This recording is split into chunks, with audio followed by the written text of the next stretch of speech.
저희 지금 요양병원 진료 수가하고 산정 지침에 대해서 배우고 있었는데요.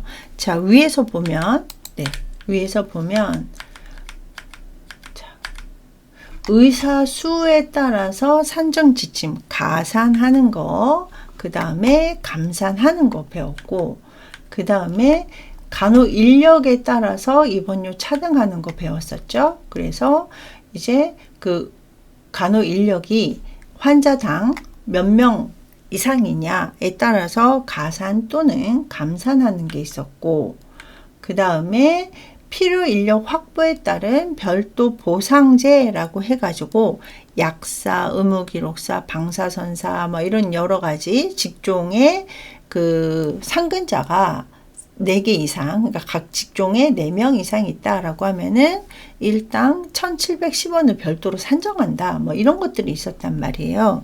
자, 그런데 여기 보시면 가산 배제하는 경우도 있습니다.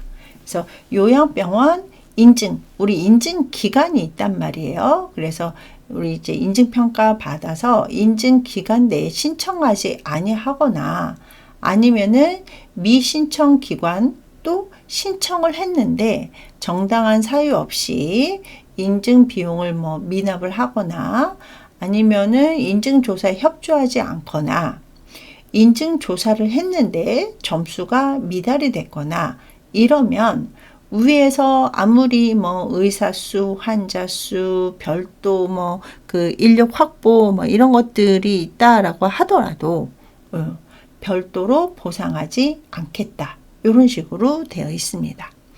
자, 그래서 요양병원 같은 경우도 인증평가가 굉장히 중요하죠. 그래서 인증평가를 해서 인증평가에서 원하는 점수, 평균 점수 이상이 됐을 때 위에 있는 가산제 이런 것들이 다 인정이 되는 거지 인증평가가 안 되면 모든 가산은 배제를 하겠다. 이런 식으로 명시가 되어 있습니다.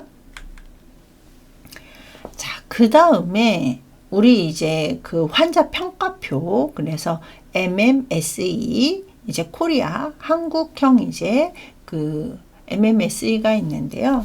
얘 같은 경우는 보시면 미니 멘탈 스테이트 익자미네이션이라고 해가지고 환자 평가표에 따라서 요양병원은 환자군이 5개로 나뉜다라고 했었습니다. 그래서 시간에 대한 진압력이 있느냐, 장소, 그 다음에 뭐 기억 등록하는, 그 다음에 주의 집중이나 계산 능력이 있는지, 기억을 아까 등록을 했는데 회상할 수 있는지, 그리고 언어나 시 공간 파악 능력 이런 것들이 있는지, 이런 것들을 다 살펴서 추가로 들어가게 되는 거죠. 그래서 우리 환자 평가표는 뒤에서 한번 이렇게 쭉 예시를 한번 보기는 할 건데요. 그거 플러스 우리 검사 도구 것들이 환자군에 따라서 저희가 산정 점수가 달랐었단 말이에요. 그러면은 그거에 맞춰서 저희가 이제 그 청구를 해야 되기 때문에 이 환자 평가는 굉장히 요양병원에서는 빠지면 안 되는 항목 중에 하나다라고 기억하시면 되는데요.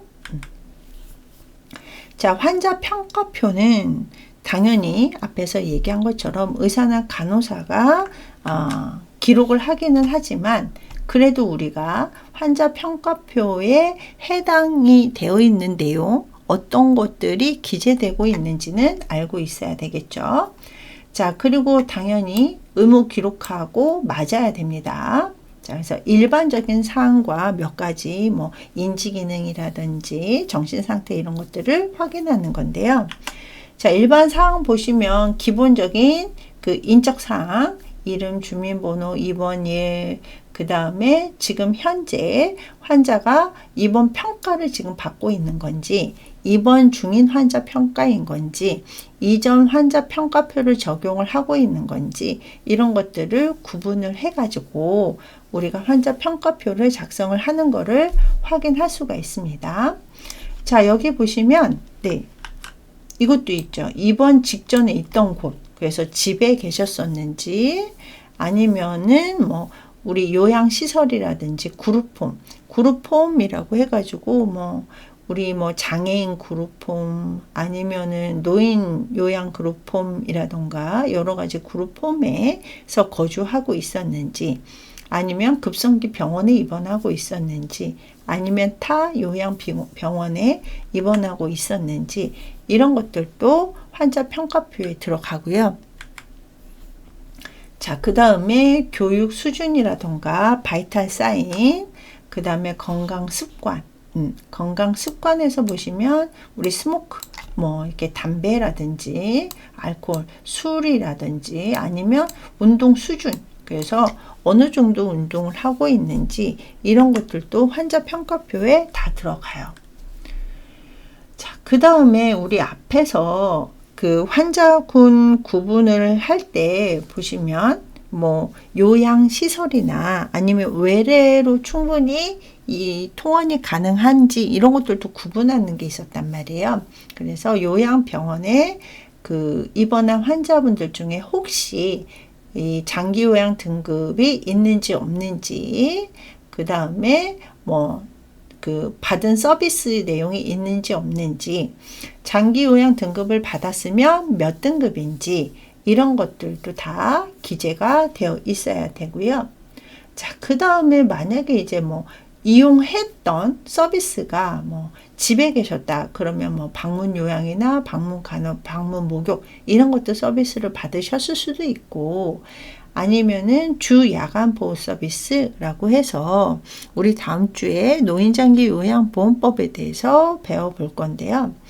우리 요즘 어르신들이 뭐라고 얘기하시냐면 노치원이라고 하시더라고요. 예, 그래서 유치원은 유아 가는 곳이고 노치원은 노인분들이 가서 하루 중 일정 시간을 이제 서비스를 받고 오시는데, 이거를 보통 기본적인 정식 명칭은 주간보호센터 또는 야간보호센터라고 하는데, 이런 서비스를 받고 있었는지, 또 복지연구를 구입이나 대여를 했다면 어떤 것들이 있었는지 이런 것들도 들어가고요.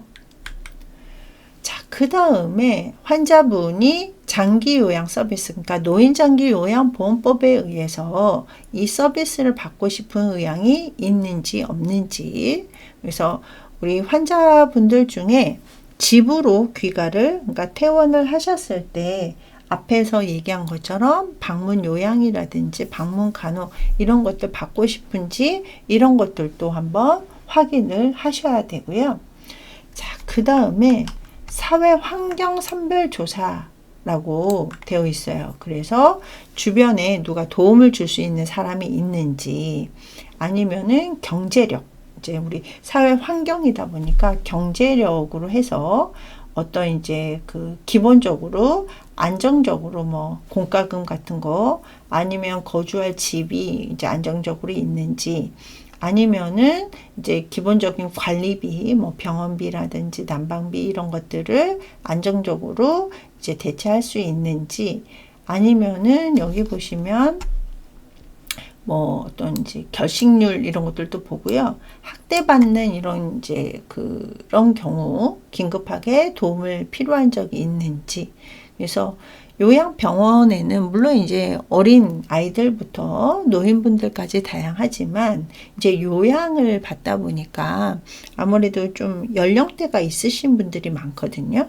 그래서 노인 학대, 노인 학대를 받은 경험이 있으신 분들 같은 경우도 이제 그냥 학대 피해자로 남아 있는 건지, 아니면 도움이 필요해서 도움을 받은 적이 있는지, 아니면은 긴급하게 도움이 필요한 적이 있었는지 이런 것들을 다양하게 관찰을 할 수 있어야 되고요.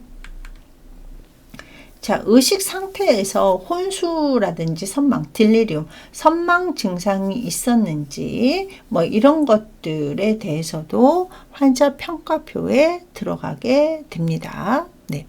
그래서 우리가 이제 환자 평가표에서 굉장히 또 중요한 것 중에 하나가 의식 상태에 따라서 이 환자 군별이 구분이 되죠.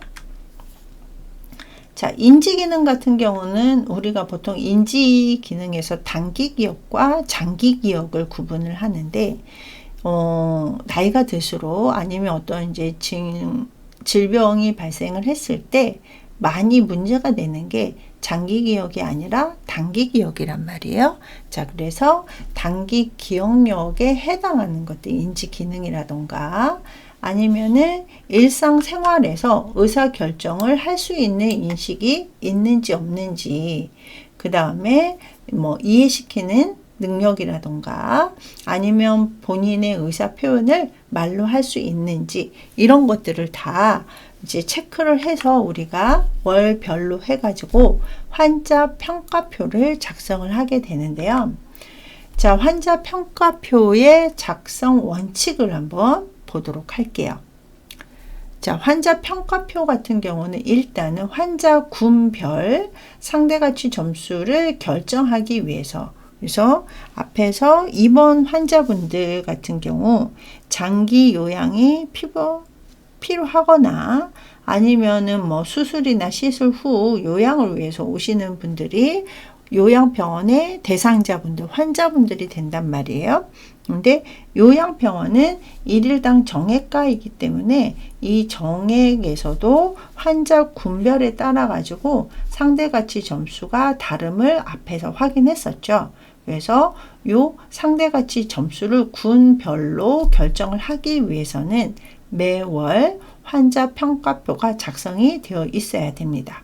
그래서 요양병원 같은 경우는 청구할 때 기본적으로 환자 평가표가 이미 심평원에 통보가 되어 있어야 되겠죠.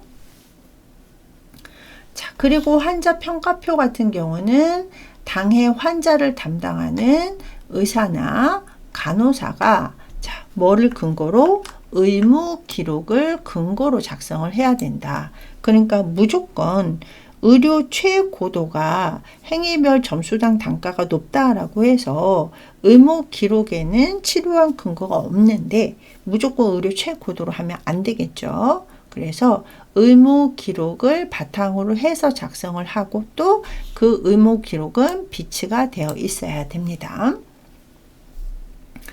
자, 그리고 환자 평가표는 매월 작성일이 있어요. 매월 1일에서 10일 사이에 작성하는 것을 원칙으로 하게 되어 있습니다. 그래서 요걸 작성한 후에 청구가 되니까요. 자, 그 다음에 이제 특히 이제 입원 환자분들이 주이겠죠. 그래서 입원 제1일부터 10일 사이에 또는 월중 특정 기간에 정액 수가 기간으로 변경이 되는 경우, 그러니까 이 환자 평가표는 정액 수가 기준으로 하기 때문에 혹시 중간에 행위별 수가제로 하다가 월 중에 어떤 기간 동안은 정액 수가로 바뀐다라고 했을 때 이 정액 수가 적용 개시일로부터 1일에서 10일 사이의 평가에서 작성을 할 수 있어야 됩니다. 그래서 기본은 매월, 그러니까 이제 요양병원은 이제 며칠만 입원하고 가시는 분들도 계시지만 거의 대부분 장기 입원을 하다 보니까 이제 매월 월 초에 환자 평가표를 작성하게 되어 있고요. 자, 그 다음에 환자 평가표 같은 경우는 작성하는 날을 기준으로 해서 관찰 기간이 7일이 확보됐다라고 하면 반드시 환자 평가표는 작성이 되어 있어야 되고요. 또 이 관찰 기간에 환자 상태를 종합적으로 평가해서 작성을 할 수 있어야 됩니다. 근데 중간에 혹시 특정 기간이 발생을 하거나 아니면 불가피한 경우에는 이 평가 기간이 꼭 7일이 아니어도 된다. 이런 식으로 되어 있고요. 자, 그 다음에 환자 평가 기간은 앞에서도 얘기했지만 정액 수가 적용 기간, 그러니까 환자 평가는 정액 수가, 1일당 정액 수가 기준에 준해야 된다라는 내용이고요. 자, 6번 보시면 만약에 이 환자가 월 말에 입원을 했다. 그리고 다음 달에 환자 평가가 작성이 됐다라고 하면은 그냥 그 다음 달 환자 평가표는 생략할 수 있다. 그래서 7일 이상의 관찰 기간 월말에 입원을 했어도 그렇게 해서 작성이 되면 그 다음 달은 생략을 하고 그 전꼴로 해가지고 환자 평가표를 이제 대신 할 수 있다라는 내용입니다. 그 다음에 환자 평가표의 적용 원칙 보시면 일단은 정액수가 적용하는 경우에는 꼭 환자 평가표를 제출을 해야 되고요. 자, 그 다음에 여기 보시면 환자 평가 기간이 특정한 기간인 경우에는 그러니까 특정 기간, 그래서 이제 정액수가를 하지 않는 이런 경우에는 이 환자 평가표는 정액수가 결정에 사용할 수가 없습니다. 그러니까 정액수가 기준 기간에만 적용할 수가 있다라는 내용이고요. 자, 그 다음에 만약에 당월에 적용할 환자 평가표가 없어요.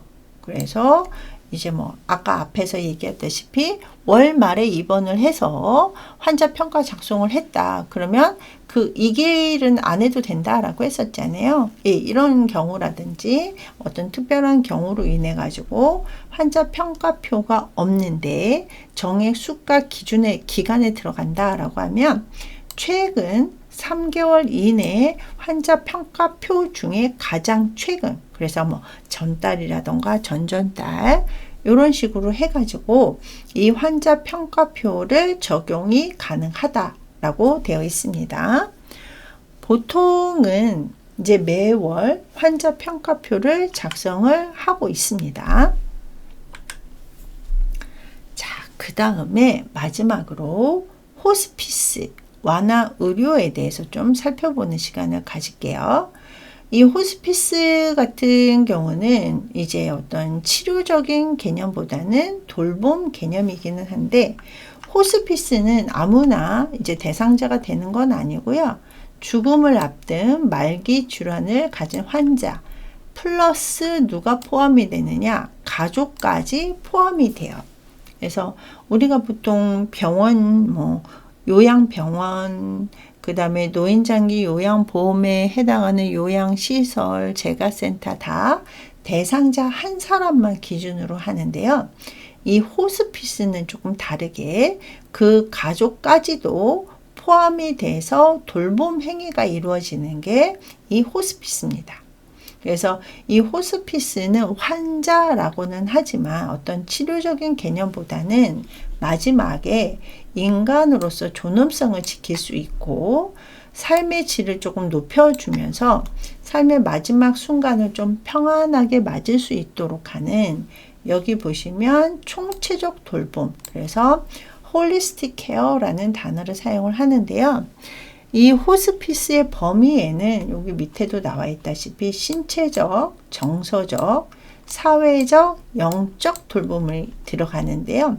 얘를 조금 디테일하게 나누면 통증이나 신체적 돌봄, 아무래도 말기 환자분들의 통증 같은 경우, 그리고 또 이제 범위가 호스피스 대상자 범위가 조금 넓어지긴 했는데 몇 년 전까지만 해도 말기 암 환자가 호스피스 대상자였단 말이에요. 근데 우리 암성 통증이라고 해가지고 통증이 상상을 초월한대요. 그래서 이런 통증 완화라든지 그 다음에 죽음에 대한 어떤 심리적인 공포 이런 것들도 있잖아요. 그래서 심리적 돌봄, 그래서 중간중간에 어떤 유언장을 작성을 하면서 삶의 마무리를 하도록 심리적인 안정감을 준다던가, 그 다음에 사회적 돌봄, 그래서 사망하기 전에 만나고 싶은 사람을 만나게 해준다던가, 아니면은 마무리하고 싶었던 일을 마무리할 수 있도록 도와드린다던가, 이런 이제 사회적 돌봄이 있고, 영적 돌봄. 영적 돌봄은 어떤 이제 종교적 돌봄도 포함이 되기는 하지만 종교적 차원을 더 넘어서 어떤 영적인 돌봄이 들어가고요. 그 다음에 임종, 이제 사망했을 때 아니면 이제 임종 과정을 돌보는 이런 과정이 있고요. 자, 그 다음에 호스피스는 그 가족까지 대상이 된다라고 했잖아요. 그래서 사별 가족 돌봄 이런 식으로 호스피스는 이 돌봄이 총 6가지로 나누어서 이제 그 총체적인 돌봄이 이루어지게 됩니다. 자, 호스피스 같은 경우 이제 어원이 나와 있는데요. 이 호스피스 같은 경우 요 밑에 먼저 보자면 중세 시대 때 어떤 이제 뭐 십자군 정쟁이라던가 아니면 뭐 순례자분들 아니면 여행자 이런 사람들이 지나갈 때 어떤 한 마을에서 마을 사람들이 어떤 선지 순례자라든지 십자군 군인이라던가 여행자를 자기 집으로 초대를 해서 쉬어가게 하는 이런 것들로 인해 가지고 유래가 됐대요. 그래서 어원은 보시면 호스피탈리스, 호스피티움에서 기원을 해가지고 이 호스피탈리스는 주인, 그리고 호스피스 같은 경우는 치료하는 병원을 의미하는 요 호스피탈, 우리 하스피탈이라고 하잖아요.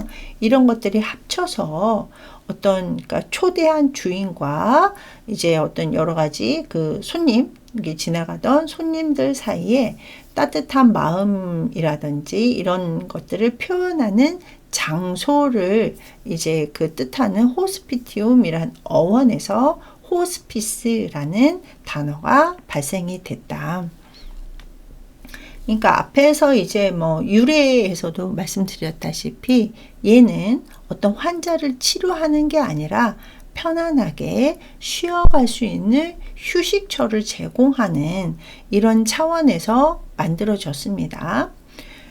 자, 우리나라 호스피스는 사실 역사가 길지는 않아요. 80년도에 그 강원도에 있는 어떤 한 수녀원에서 수녀님들이 이렇게 이제 갈 데 없는 분들, 몸이 좀 아픈 죽어가는 사람들을 돌봐주는 걸로 해가지고 우리나라는 호스피스가 시작이 됐습니다. 자, 호스피스 대상을 볼게요. 호스피스 대상을 보시면 일단은 본인이 호스피스를 받고 싶다라고 해야 되는데 이제 호스피스 대상자분들이 어떤 분들이 있냐면 일단은 어떤 밑에 있는 가나다라마 해당하는 질환으로 말기 환자로 진단을 받아야 돼요. 네, 진단을 받고 또는 임종 과정에 있는 환자, 임종 과정에 있는 환자는 뒤에서 단어에 대해서 한번 살펴보도록 하겠습니다.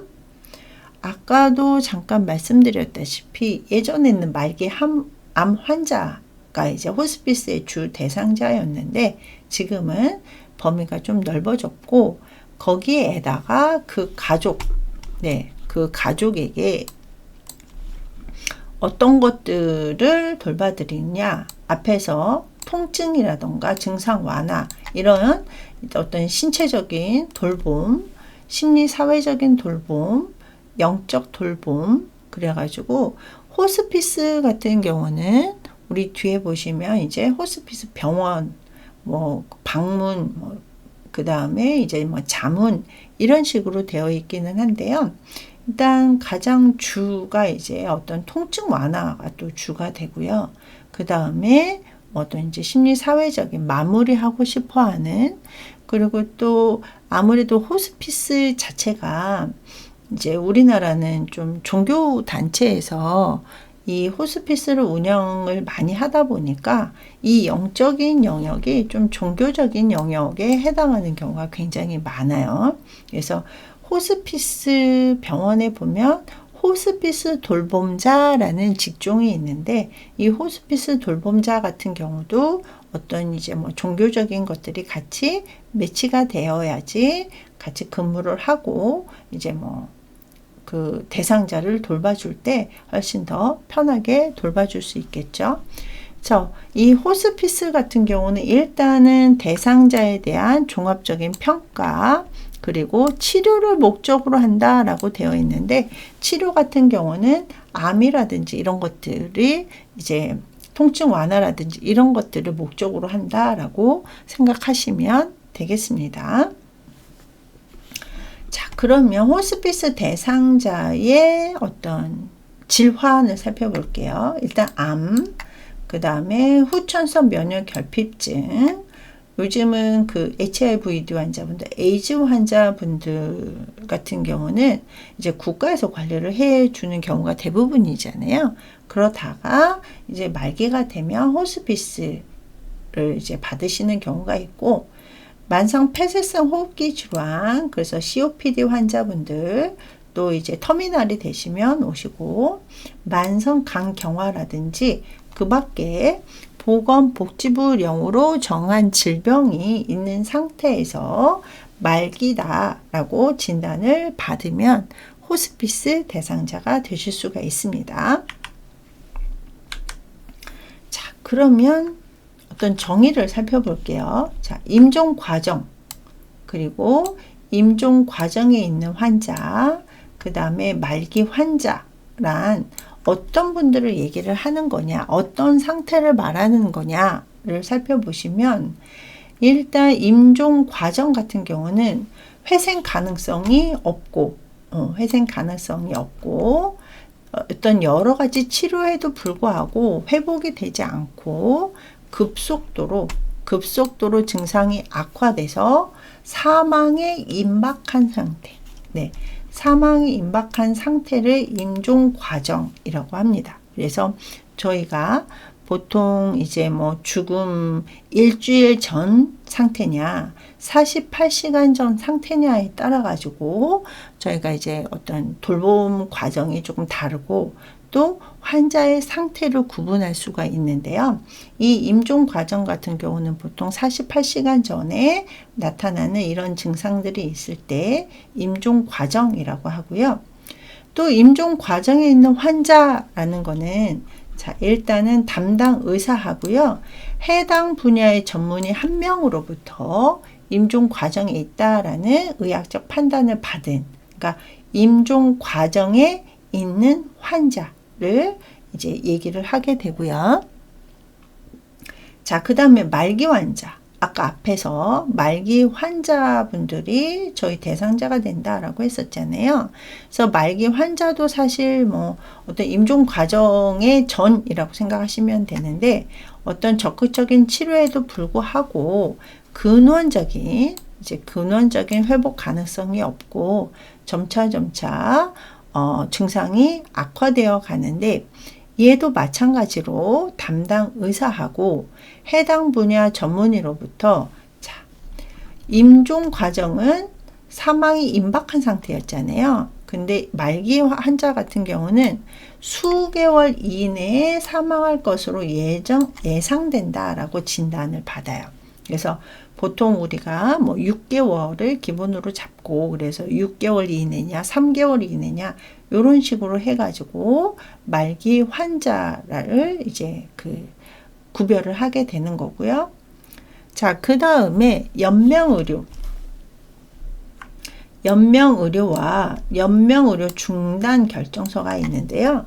연명의료라는 거는 임종 과정에 있는 환자에게 어떤 심폐소생술이라던가 투석, 어떤 이제 항암제 케모테라피를 한다던가 인공호흡기를 착용한다던가 이런 이제 의학적인 시술, 그러니까 치료 효과는 없는데 의학적인 시술로 인해 가지고 임종 과정의 기간만의 연장, 그러니까 이제 어떤 사망 진단을 받지 않도록 하는 요 기간을 연명의료라고 합니다. 근데 우리 호스피스 대상자분들 같은 경우는 일단은 연명의료 중단을 결정을 하신 분들이 호스피스 대상자분들이 거의 되시거든요. 예, 그래서 호스피스 대상자분들은 위에 있는 연명의료를 하지 않으시는 분들이 거의 대부분이다 라고 생각하시면 되겠습니다. 자, 그 다음에 호스피스 과정을 조금 살펴보자면, 일단은 이제 말기 전에 초기 암이라던가 진행성 암 아니면 이제 말기 진단을 받기 전에는 적극적인 치료, 완치의학, 그러니까 이제 우리가 근치적인 치료를 목적으로 하게 되고요.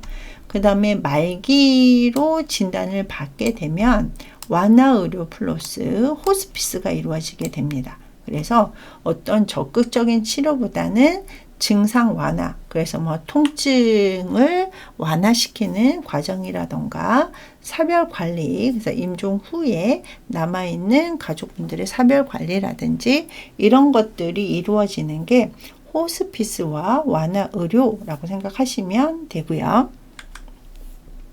자, 그래서 호스피스 의료는요, 의사 간호사만 있는 게 아니라 사회복지사, 자원봉사자, 성직자, 아까 영적 돌봄도 있다. 근데 우리나라는 어떤 종교계에서 많이 하다 보니까 성직자분들이 의료팀으로 들어와서 같이 활동을 하게 됩니다. 자, 건강보험 적용 같은 경우는 일단 말기 암 환자라고 그 인정을 받아서 입원을 했을 때의 서비스 내용이 발생이 되고요. 자, 그래서 입원 환자분들 같은 경우는 여기 보시면 입원 일당 정액수가에다가 별도 산정하는 것들, 여기 별도 산정하는 것들 볼 수가 있죠. 예, 그래서 이런 것들을 저희가 청구하게 되고요. 자, 그 다음에 가정형 같은 경우 이제 방문형이 되겠죠. 방문형 같은 경우는 행위별 수가라고 해서 방문료 플러스 교통비까지가 저희가 이제 그 보험에 적용이 되는 거고요. 자, 자문형 같은 경우는 우리 이제 뭐 어떤 상담료라던가 임종관리료, 임종실료 뭐 이런 것들에 해당하는 행위별 수가를 저희가 청구할 수가 있습니다. 자, 본인 부담금 같은 경우는요, 여기 보시면 암 환자분들, 5%, 후천성 면역 결핍증 환자분들 10%, 그 다음에 나머지 질환의 입원이냐 외래냐에 따라서 본인 부담금을 이렇게 우리가 청구를 할 수가 있습니다. 그래서 본인 부담금에 해당하는 퍼센트, 그 다음에 우리가 보험공단에 적용해야 되는 퍼센트를 구분을 한번 해 봤고요. 자, 그 다음에 마지막으로 잘 보일지 모르겠는데 호스피스 완화 의료 이용 동의서라고 해가지고 이 이용 동의서를 작성을 해 주셔야지, 그리고 의사 소견서까지 작성을 해 주셔야지 이 호스피스 돌봄을 받으실 수가 있습니다. 그러다 보니까 아무래도 좀 이렇게 치매 환자분들이라던가 이런 분들은 호스피스에서 제외되는 경우가 많습니다. 자, 오늘은 요양병원, 그 다음에 호스피스 완화 의료에 대해서 살펴봤습니다. 자, 우리 학생들 수고하셨습니다.